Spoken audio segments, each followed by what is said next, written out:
Good morning, children. Today we will study about AIDS, acquired immune deficiency syndrome. Now, what is AIDS?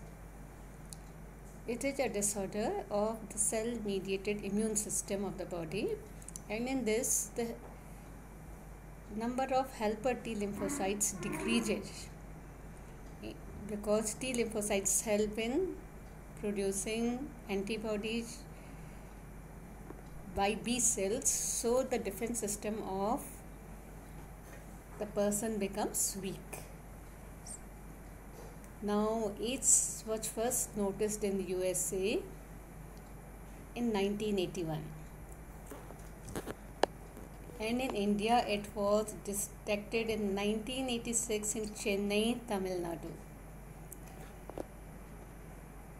The virus of AIDS was officially named Human Immunodeficiency Virus in 1986 by International Committee on Viral Nomenclature. The AIDS virus may have passed from a monkey host into human population in Africa during 1960. South Africa is considered World AIDS Capital.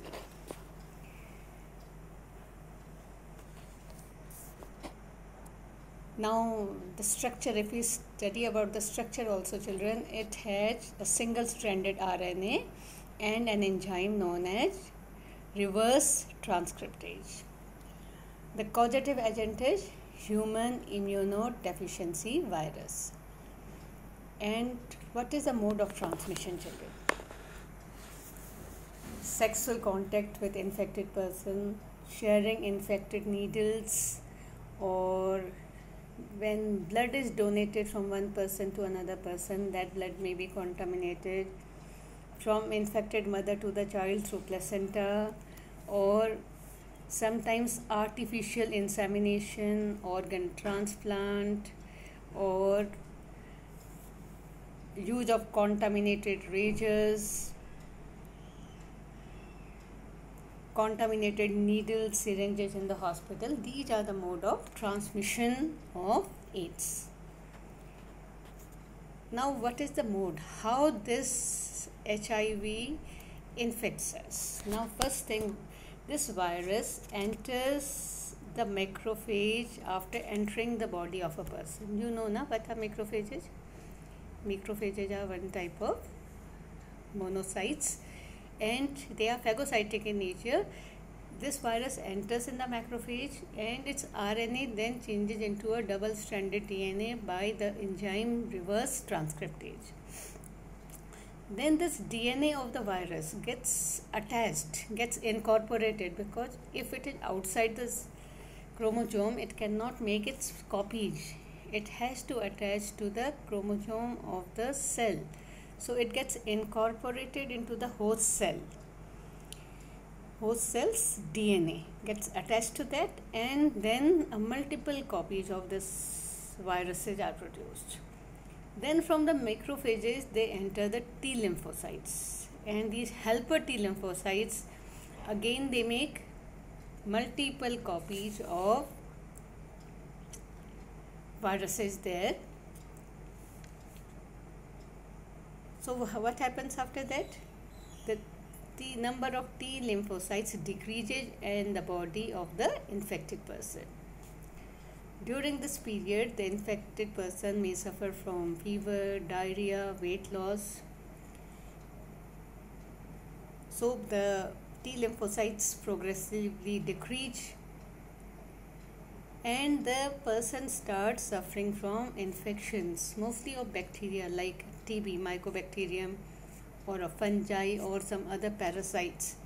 Because the immune system becomes weak, T lymphocytes have decreased, because T lymphocytes help B lymphocytes to produce antibodies. So the immune system of the person becomes weak, and these diseases may sometimes lead to death.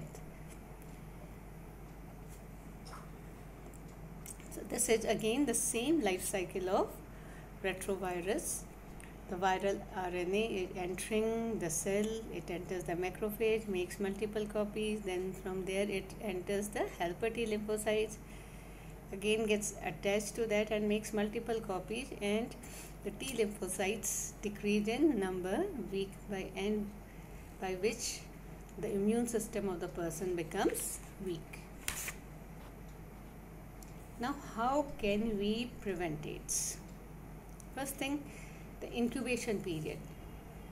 Incubation periods means the virus when it has entered and when the symptoms will be seen. It can be from 6 months to 10 years. Now, how can we prevent? Making blood safe from HIV. Whenever blood transfusion is done, first it should be checked that it does not contain this virus. And whenever we go for injections or something, we should always use disposable needles and syringes because they will not have any infection. Distribution of condoms, because AIDS spreads through sex also. If condoms will be used,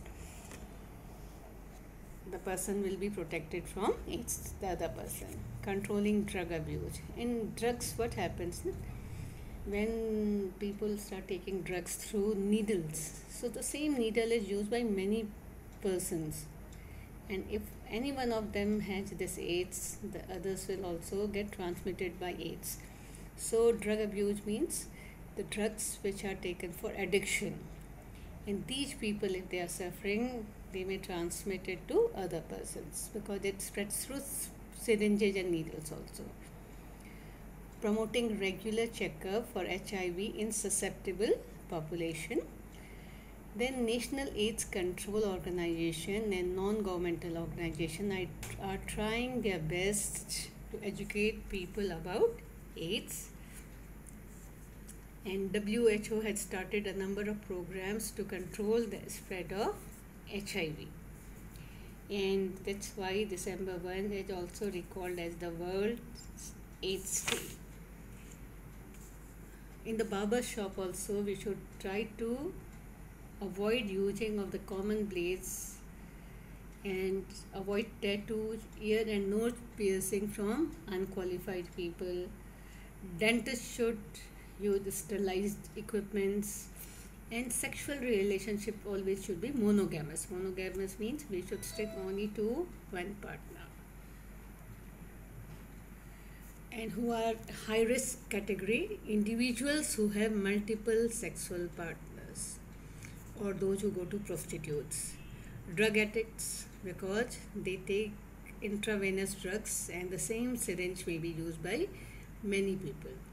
Individuals who require repeated blood transfusion. There are certain diseases in which people need regular blood transfusion, like thalassemia, excuse me, and children of HIV infected mothers, because this virus is transferred to the fetus through placenta also. These are the people who are in high risk category. So this is a very easy part, I think. So you have understood. Okay, thank you. Revise it.